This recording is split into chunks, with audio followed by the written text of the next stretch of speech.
Welcome students. पीछे भी हमारा कन्वर्सेशन होता रहा, आपको याद है। मैं मणिकांत सिंह। मैंने हिस्ट्री पोस्ट इंडिपेंडेंस एरा का कुछ टॉपिक्स स्टार्ट किए थे, आपको याद होगा, क्योंकि हमें पूरे फ्रीडम मूवमेंट के बाद के डेवलपमेंट को दिखाना था और उसे भारत में होने वाले परिवर्तनों से जोड़कर वर्तमान यानी प्रेजेंट एरा तक देखना था। हमने वो प्रक्रिया शुरू भी कर दी थी, जिस पर हम आगे चर्चा करेंगे। लेकिन एक आपने पुरानी कहावत सुनी होगी कि जब रोम में आग लगी थी तो नीरो बांसुरी बजा रहा था। अभी थोड़ा सा आपको अटपटा लगेगा कि जब पूरा वर्ल्ड लॉकडाउन है, केवल इंडिया की बात नहीं है, और लगता है जैसे जिंदगी मानो रुकी पड़ी है। उस समय मैं नेहरूवादी आर्थिक मॉडल, नेहरूवियन इकोनॉमिक मॉडल और इकोनॉमिक लिबरलाइजेशन की बात करूं तो थोड़ा सा बेतुका लगता है। इसलिए बच्चों, आज जो हमने आपसे वार्ता करने का तय किया उसमें थोड़ा सा हम एक दूसरी एंगल से चीज़ों को देखेंगे। ये कोरोना वायरस या कोविड-19 के बारे में आपने बहुत कुछ पढ़ा है, बहुत कुछ सुना है। हम उसके बारे में चर्चा करके आपको बोर नहीं करना चाहेंगे। आपने इसके बहुत सारे स्ट्रेंड्स के बारे में पढ़ा है, इसके इम्पैक्ट के बारे में भी पढ़ा होगा, और सबसे बढ़ के इसके जो साइंटिफिक वायरस का जो इम्पैक्ट है, कैसे यह इसका म्यूटेशन होता है, कैसे लोगों पर इम्पैक्ट करता है, हम इन बातों की चर्चा नहीं करने जा रहे हैं। लेकिन हमने हमेशा हिस्ट्री को एक अलग नज़रिए से देखा है और आपको भी इस बात के लिए प्रोत्साहित किया है, आपको याद होगा। हमने हिस्ट्री को हमेशा वर्तमान से जोड़कर देखा है, क्योंकि जब आप अतीत में जाते हो, अतीत का अध्ययन करते हो, तो आपकी, जैसा कि पीछे भी मैंने चर्चा की है आपके साथ, कि आपका जो एनसीएफ 2005 है, नेशनल करिकुलम फ्रेमवर्क 2005, उसमें स्पष्ट रूप से निर्देशित किया गया है कि आप अपने आसपास की चीज़ों को देखते हो और आसपास की चीज़ों को देखते हुए समझने का प्रयास करो कि इसका वर्तमान से क्या संबंध है और ये वर्तमान अतीत से किस प्रकार जुड़ता है। मतलब हमारे आसपास जितनी भी घटनाएं घटती हैं, उनका वजूद, उनकी जड़ कहीं ना कहीं अतीत या इतिहास में होता है। तो इसी कंटेक्स्ट में हम थोड़ा सा इस पैंडेमिक आप समझते हो कि पहले एपिडेमिक कहा जाता था, और अब जबकि ग्लोबलाइज्ड एरा में जब कोई भी डिजीज जब पूरे वर्ल्ड वाइड इम्पैक्ट करता है तो उसका एक टर्म आता है पैंडेमिक। तो आप एपिडेमिक भी कर सकते हो, पैंडेमिक भी कर सकते हो। इस पैंडेमिक का क्या इतिहास रहा है, इसने इतिहास की धारा को भी कई बार बदला है। हर बार इसका परिणाम नेगेटिव नहीं हुआ है, इसका परिणाम पॉजिटिव भी हुआ है। कई बार इतिहास में ऐसे महान चेंजेज हो गए, तो हम चाहेंगे थोड़ा सा आपको उससे अवगत करा दें। दूसरी बात, मैं यह कहने का लोभ भी संभरण नहीं कर पाऊंगा कि वर्तमान में पैंडेमिक के बहुत सारे नकारात्मक पक्ष हो सकते हैं, परंतु इसके कुछ सकारात्मक पक्ष भी हैं, उसकी भी हम चर्चा करना चाहेंगे। हम सबसे पहले थोड़ा सा इसके हिस्टोरिकल परिप्रेक्ष्य आपको बताते हैं, फिर हम वर्तमान परिप्रेक्ष्य में उसे लाएंगे। इसके हिस्टोरिकल पक्ष है, जब आप इसके पूरे इतिहास पर नजर डालेंगे तो वैसे तो पहली घटना ग्रीस में ईसा पूर्व चली जाती है, परंतु उसका कोई वाइडर इम्पैक्ट हमें वैसा देखने को नहीं मिलता है। लेकिन जो सबसे बड़ा महामारी, या जिसे आप एपिडेमिक या पैंडेमिक कहें, वो था ब्यूबोनिक प्लेग, जो सबसे पहले घटित हुआ लगभग 541 से लेकर 750 तक चला। तो ये उस समय एक रोमन इंपायर दो पार्ट में बढ़ चुका था, western Roman empire, eastern Roman empire. तो ईस्टर्न रोमन इंपायर का एक रूलर हुआ करता था जिसका नाम था जस्टिनियन। उसके टाइम में प्लेग आया था। जस्टिनियन को बड़ा ही प्रतापी शासक माना जाता था कि जस्टिनियन बहुत बड़ी बातें सोच रहा था। जब आप वर्ल्ड हिस्ट्री में जाएंगे या बहुत पहले अगर एंशिएंट वर्ल्ड को देखेंगे तो आपको पता चलेगा कि लगभग 3rd सेंचुरी सी, और उसके बाद रोमन इंपायर का पार्टीशन हो गया था, western Roman empire and eastern Roman empire. तो ईस्टर्न रोमन इंपायर का रूलर जो जस्टिनियन था, उसके मन में कहीं ना कहीं ख्वाहिश था कि हम पूरे रोमन इंपायर को फिर एक करके उसे पावरफुल बना दें। उसकी यह ख्वाहिश पूरी नहीं हो सकी, ब्यूबोनिक प्लेग ने उसे पूरा नहीं होने दिया। इसका नाम भी जस्टिनियन प्लेग रखा गया। आप समझ सकते हो उस टाइम में लगभग 30 से 50 मिलियन लोग मरे थे, 3 करोड़ से 5 करोड़ लोग। समझ सकते हो उसमें वर्ल्ड की का पॉपुलेशन क्या था, तो 50% पॉपुलेशन पेरिश कर गया। अब इसी इतिहास में एक एरा शुरू हुआ जिसको डार्क एज बोलते हैं, जिसका परिणाम कोई अच्छा नहीं मान सकते हम। तो वह भी इतिहास में फ्यूडलिज्म जैसी घटना भी से भी आप इसको जोड़ सकते हैं। इसके आगे ब्यूबोनिक प्लेग का फिर एक बार आप रिसर्फेस देखेंगे 1347 में, और वो लगभग 1347 से 1353 तक रहा। अगर आप इंडियन हिस्ट्री पर थोड़ा नजर डालोगे तो आपको पता चलेगा मोहम्मद बिन तुगलक उस समय वो दक्षिण अभियान पर गया था, लेकिन अपनी जान बचाकर वो भागा था और बदाऊं के पास गंगा नदी के आसपास उसने शरण ली थी। क्योंकि ब्यूबोनिक प्लेग में वर्ल्ड वाइड इम्पैक्ट हुआ, 1/3 पॉपुलेशन नष्ट हो गया। लेकिन यहाँ आपको उसका एक पॉजिटिव इम्पैक्ट देखने को मिलेगा, क्योंकि आपने फ्यूडलिज्म का नाम सुना होगा, हिंदी में उसे सामंतवाद बोलते हैं। So there was the decline of feudalism because there was the scarcity of labour. क्योंकि फ्यूडलिज्म का एक सबसे बड़ा फीचर होता है कि उसमें कुछ मुफ्त श्रमिक मिल जाते हैं। किसानों को मुफ्त रूप से जमीन में बांध देते थे फ्यूडल लॉर्ड्स, इसको मैनर प्रणाली बोलते थे। लेकिन जब स्कार्सिटी ऑफ लेबर हो गया तो आप जमीन में किससे बांधोगे, और फिर स्कार्सिटी ऑफ लेबर हुआ तो फिर लेबर का इतना अधिक डिमांड हुआ, उसका प्राइस इतना अधिक बढ़ा, जिस कारण से उसकी मजदूरी बढ़ी, और मजदूरी बढ़ने से अब वो धीरे धीरे अपने स्वामी की दासत्व को छोड़कर मुक्त होकर बाजार में अपने श्रम को बेचकर मुनाफा कमाने लगे।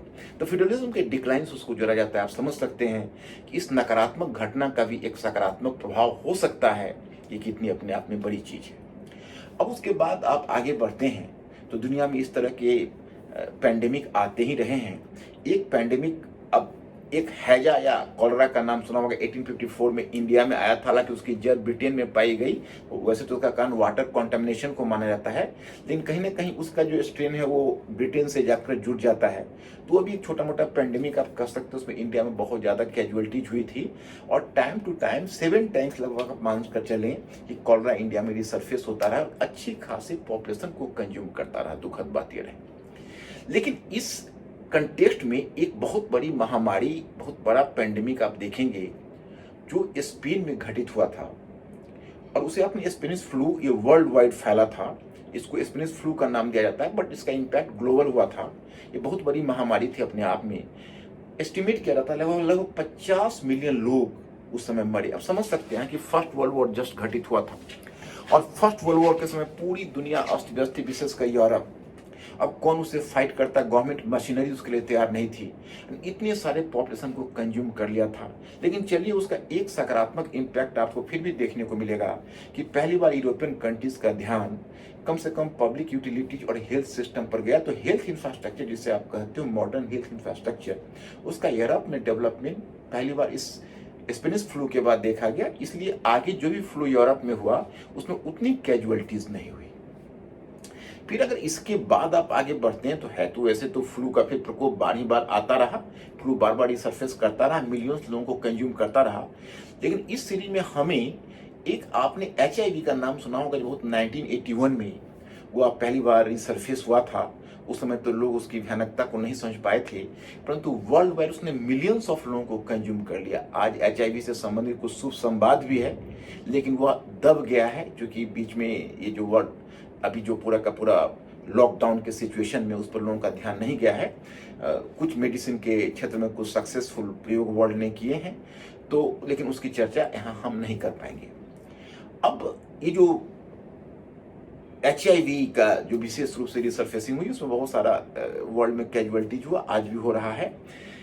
लेकिन इसका एक सकारात्मक पक्ष भी आप देखेंगे। LGBTQ कम्युनिटी का आपने नाम सुना होगा, जो आज वर्ल्ड में उनके राइट्स को बहुत सारे नेशंस ने एक्सेप्ट किया, इंडिया में भी उसको एक्सेप्टेंस मिला है। वो LGBTQ कम्युनिटीज का रिकॉग्निशन वर्ल्ड वाइड पहली बार HIV के रिसर्फेस होने के बाद हुआ।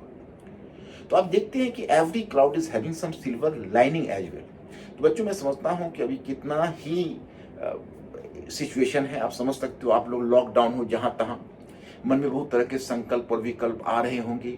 आपके मन में ये बातें हो रही होगी कि भाई किससे हम किस प्रकार से निकल पाएंगे।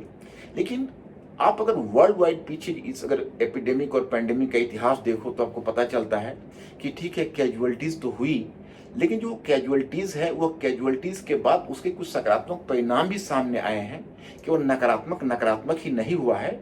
दूसरी बात है कि एक जो हमारे पास मैनहुड है, ह्यूमननेस है, सो सिविलाइजेशन के आरंभ से ऐसी पहली बार नहीं हो रहा। हाँ, ये लॉकडाउन पहली बार जरूर हुआ है, लेकिन कैजुअलिटी पहली बार नहीं, इससे कहीं ज्यादा कैजुअलिटी पहले हो चुकी है।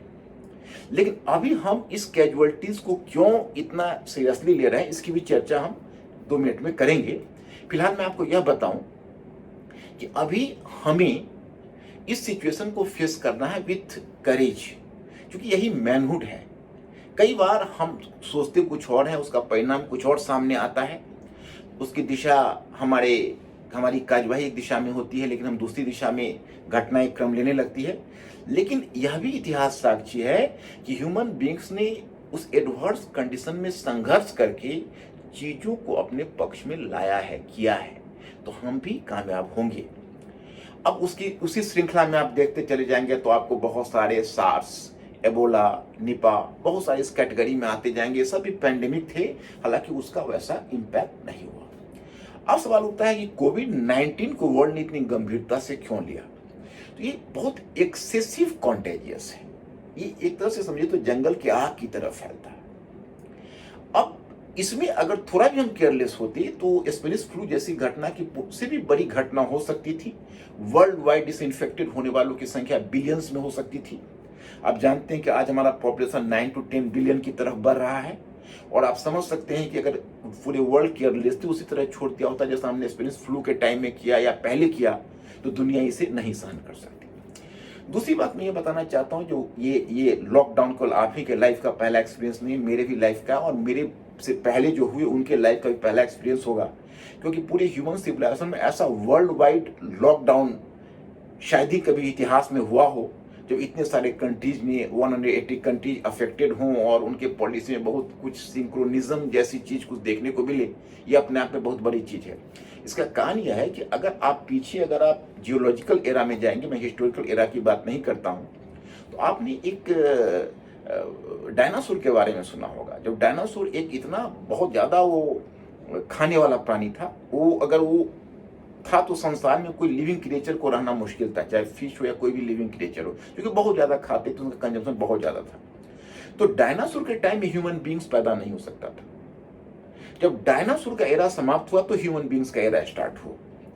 उसी प्रकार से ये जो पैंडेमिक है, वह पैंडेमिक पहले की चीज थी, लेकिन आज का जो ग्लोबलाइज्ड वर्ल्ड है, जिसका पॉपुलेशन के 10 बिलियन होने जा रहा है, वह इस तरह के पैंडेमिक के साथ कोएग्जिस्ट नहीं कर सकता, क्योंकि आज हमारा पॉपुलेशन बहुत ज्यादा है, हमारा इंटीग्रेशन इतना है कि कोई भी डिजीज फैलने पर बहुत जल्दी तेजी से फैल जाएगा।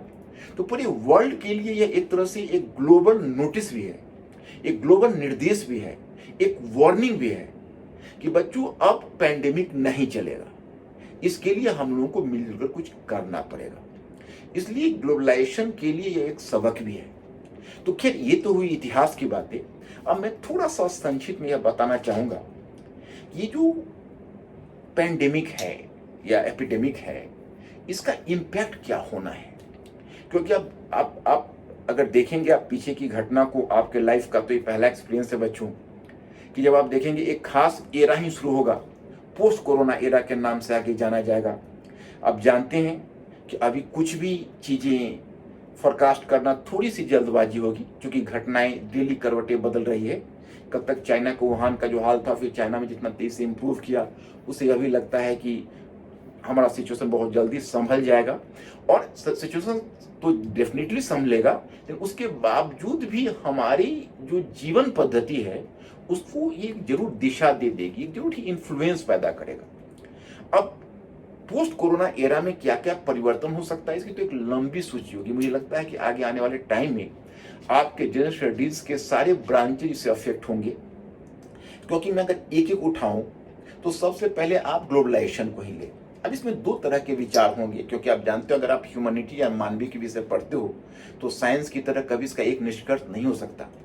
तो एक मत जो उभर कर आता है वो यह है कि ग्लोबलाइजेशन समाप्त हो जाएगा, सारी कंट्रीज एक दूसरे के दरवाजा बंद कर लेंगे, एक दूसरे के अगेंस्ट में ट्रेड बैरियर को एस्टेब्लिश करेंगे, एक दूसरे के साथ ट्रेड वॉर भी छिड़ सकता है।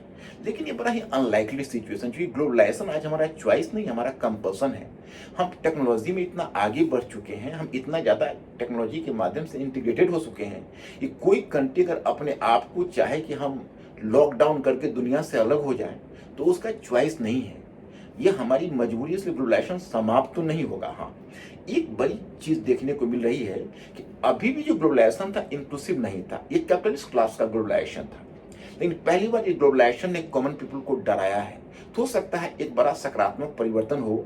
अब ये ग्लोबलाइजेशन केवल कैपिटलिस्ट क्लास का ग्लोबलाइजेशन न होकर कॉमन पीपल का भी ग्लोबलाइजेशन हो जाए, नंबर 1। दूसरी चीज हम देखते हैं न्यू लिबरल इकोनॉमिक पॉलिसी, क्योंकि न्यू लिबरल इकोनॉमिक पॉलिसी हम पिछले एक दशक से, या आप कह सकते हैं पिछले 1.5 दशक से, ये हमेशा शक के घेरे में रहा है, क्योंकि इसका जो परफॉर्मेंस है, इससे लोगों की जो उम्मीद रही है वो उम्मीद पर खरा नहीं उतरा है। क्योंकि बार बार इसके ऊपर चार्ज यह रहा है कि ये समाज में इकोनॉमिक डिस्पैरिटी लाता है। इकोनॉमिक डिस्पैरिटी में कुछ लोग तो रिच होते हैं और कुछ लोग पुअर होते हैं। लेकिन हर बार जो ये न्यू लिबरल पॉलिसी के जो प्रतिपादक थे वो यही सिद्ध करते थे कि देखो भाई, इकोनॉमी को खुला छोड़ दो, बाजार को खुला छोड़ दो, वो बाजार ह्यूमन की तुलना में ज़्यादा रैशनल है, ये गरीबों का भी ख्याल करेगा, धीरे धीरे समृद्धि सब तक छन छन कर पहुंचेगी। मीन्स कि the prosperity will percolate to the common people through the trickle down impact और trickle down effect. But it is talking in terms of the trickle down effect. लेकिन इस पूरी जो आप देखते हो कोविड-19 के इस वायरस के इम्पैक्ट के बाद आप वर्ल्ड वाइड नजर डालो, आप केवल इंडिया में नजर डालो, तो मिलियंस ऑफ वर्कर्स जिस तरह सड़क पर मूव कर गए, उसे ऐसा लगा देखकर कि ग्लोबलाइजेशन ने डिस्पैरिटी, बहुत बड़ी डिस्पैरिटी पैदा की है। कल मैं देख रहा था पेपर में कि डोनाल्ड ट्रंप ने भी इस बात को एक्सेप्ट किया, इस कोविड-19 का ज्यादा बुरा इम्पैक्ट अमेरिकन अफ्रीकन पर है, जो वहाँ के नेटिव्स हैं आज भी राइट के लिए अमेरिका में परेशान हो रहे हैं। तो ग्लोबलाइजेशन में आप देखोगे कोविड-19 का impact weaker section of society पर नेचुरली ज्यादा पड़ता है। आज भी आप देखो, लॉकडाउन हो गए, हम और आप लॉकडाउन हो गए। What about the workers, what about the vendors, what about you can say the service providers, उनका क्या?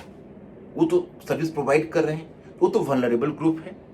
उनका क्या, जो जिनका रिट्रेंचमेंट हो गया, जिनका जॉब छूट गया, जो सड़क पर चले गए, वो क्या कर रहे हैं?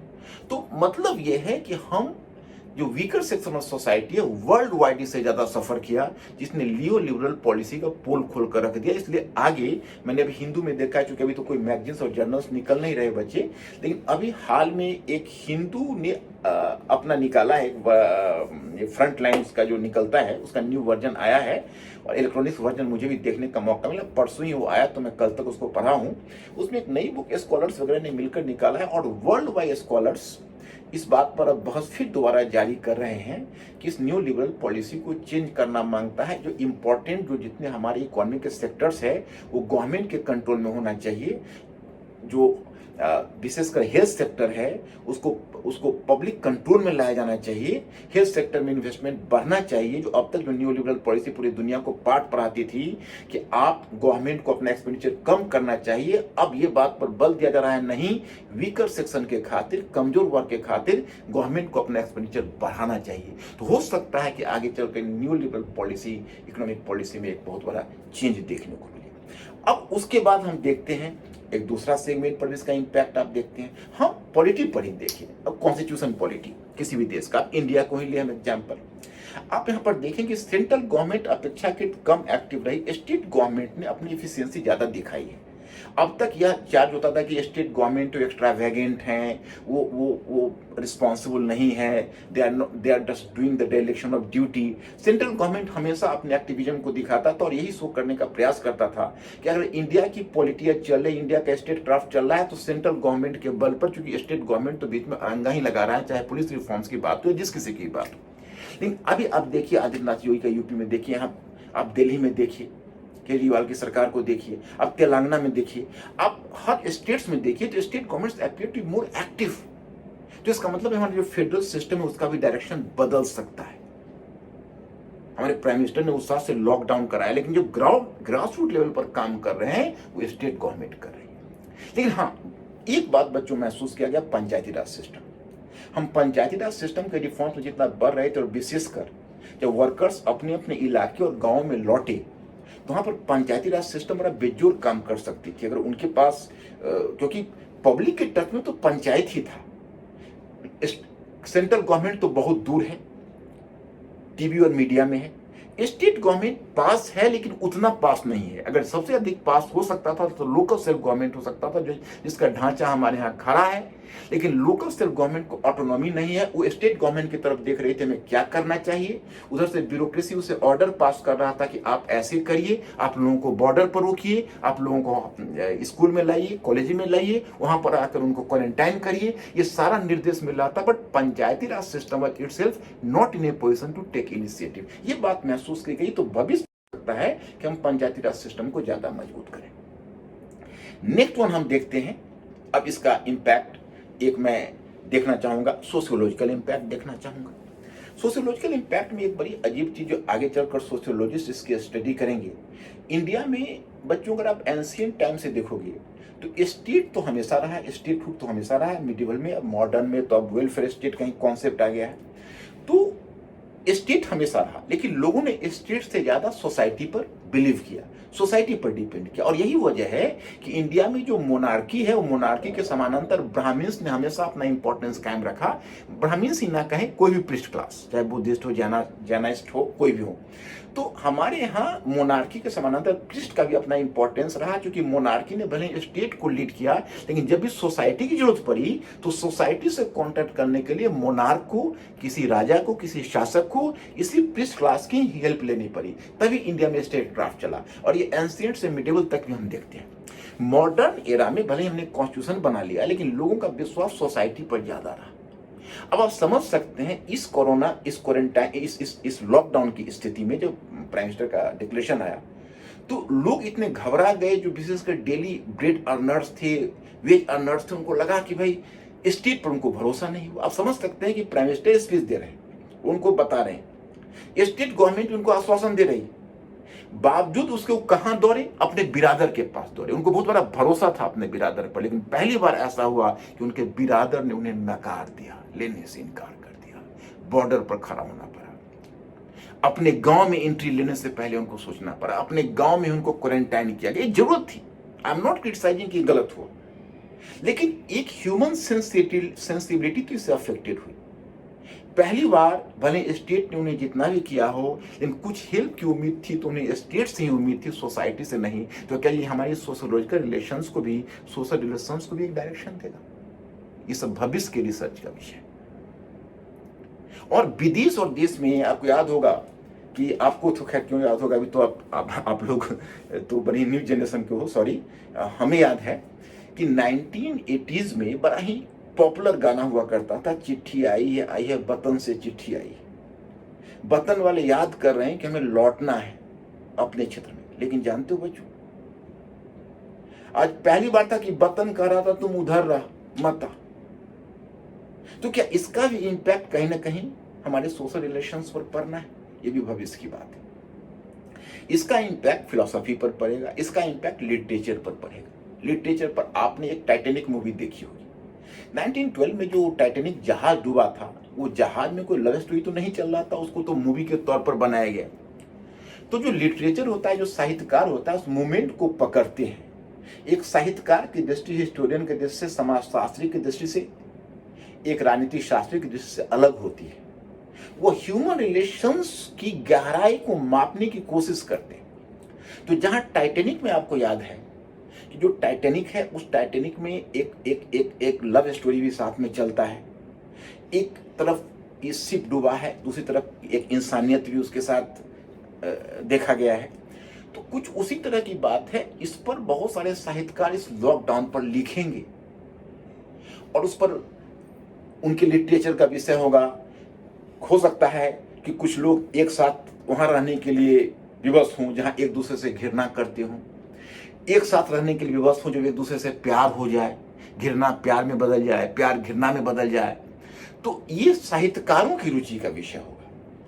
हमें याद है कि हीरानंद सेस्तानंद वात्स्यायन अगे ने अपने अपने अजनबी नामक एक नॉवेल लिखा, जिसमें वो एक, अब तो बहुत 25-30 वर्ष पहले पढ़ा था, पात्र सबका नाम तो भूल चुका हूं, केवल घटनाक्रम याद है कि बर्फ में ढका हुआ 2-3 लोग हैं जो बाहर नहीं जा सकते और आपस में रहने के लिए विवश हैं, जबकि वैचारिक स्तर पर एक दूसरे को नहीं चाहते। तो कुछ लोग ऐसे भी लॉकडाउन में फंसे हुए हैं जो एक दूसरे को नहीं चाहते, नहीं एक दूसरे के साथ जीना है। अब ये साहित्यकारों को खोजना है ह्यूमन रिलेशंस का यह पक्ष की कैसे उद्घाटित करते हैं। And last but not the list, मैं थोड़ा सा इसमें यह भी बताना चाहूँगा कि एक ये लैंडमार्क बन जाएगा लोगों के जीवन का। आज भी मुझे याद है कि मैं बिहार में जब अपने कुछ चाचा टाइप के लोगों से पूछता हूँ कि अच्छा चाचा जी आप कब पैदा हुए थे, तो डेट ऑफ बर्थ किसी को याद नहीं है। वो बोलते हैं कि मैं भूकंप के 2 वर्ष बाद पैदा हुआ था। Actually he means the earthquake of 1934। 1934 में बिहार में जो अर्थक्वेक हुआ उनका लैंडमार्क बन गया, उसे डेट ऑफ बर्थ मापने लगे।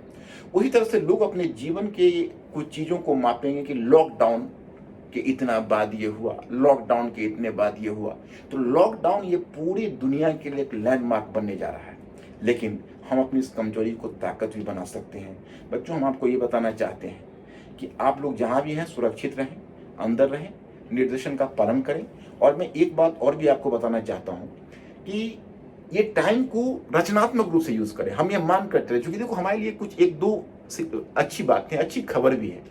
अच्छी खबर है कि ये जो कोविड-19 वायरस है वो उतना इम्पैक्ट साउथ एशिया में नहीं कर पा रहा है, उतना ज़्यादा डेट्रीमेंटल नहीं सिद्ध हो रहा है। तो हम उम्मीद करते हैं कि एक तो हम इन्फेक्शन से बचे रहेंगे, ईश्वर ने करे कभी ऐसा हुआ तो हम उसको फाइट करके आगे बढ़ने की भी क्षमता रखेंगे और सब कुछ अच्छा होगा। इस समय का यूटिलाइज करें, क्योंकि ये समय निकल जाएगा। मैं आपको बताता हूँ कि मैं पूरी लाइब्रेरी में मैं अभी यही काम करता हूँ कि जो भी मेरे पीछे के नहीं पढ़े हुए पुस्तक है उसको पढ़ता हूँ। और मेरे पास तो टाइम की कमी हुई पड़ी है, क्योंकि मुझे लगता है कि ऐसा ना हो कि लॉकडाउन खुल जाए और अमुक बुक में नहीं पढ़ पाऊँ। इसलिए आप लोगों से मेरा अनुरोध यही है कि आप लोग अपनी पढ़ाई जारी रखें, प्रीलिम्स की भी तैयारी करें। एज इट इज सब ठीक होगा। और नेक्स्ट टाइम मैं जो आपको मिलूंगा तो मैं उस बहस को आगे बढ़ाने से पहले एक मेरे दिमाग में दूसरा आइडिया जो मैं आपसे शेयर करना चाहूंगा। मैं पिछले 2-3 वर्षों का हर क्षेत्र का हिस्ट्री और हिस्ट्री प्लस के अलावा आप इंटरनेशनल रिलेशन का भी सीरीज देखें, आप इकोनॉमिक रिलेशंस, आप इंडियन इकोनॉमी का देखें, इंडिया एंड द वर्ल्ड का देखें, कॉन्स्टिट्यूशन पॉलिटी का देखें, जो भी मार्केट में जो अच्छी पुस्तकें निकली है। तो मैं पहले हिस्ट्री से शुरू करूंगा और पहले हिस्ट्री के पुस्तक की चर्चा करूंगा, ancient, middle, modern history, world history. और मैं इन पुस्तकों से की दुनिया में मैं आपको ले चलूंगा अगली बार। अब अगली बार आप इन पुस्तकों का आनंद लें, उसे समझने का प्रयास करें कि इस पुस्तक में ऑथर ने क्या निर्देशित करने का प्रयास किया है और उस पुस्तक में क्या निर्देशित करने का प्रयास किया है। मैं एक बार फिर कहूँगा कि बिल्कुल ही हम लोग विजेता बनकर निकलेंगे। आप साहस के साथ सामना करिए और बिल्कुल ही धैर्य के साथ काम करिए। समय को का रचनात्मक उपयोग करिए, constructive use of the time. Thank you very much. I will see you again.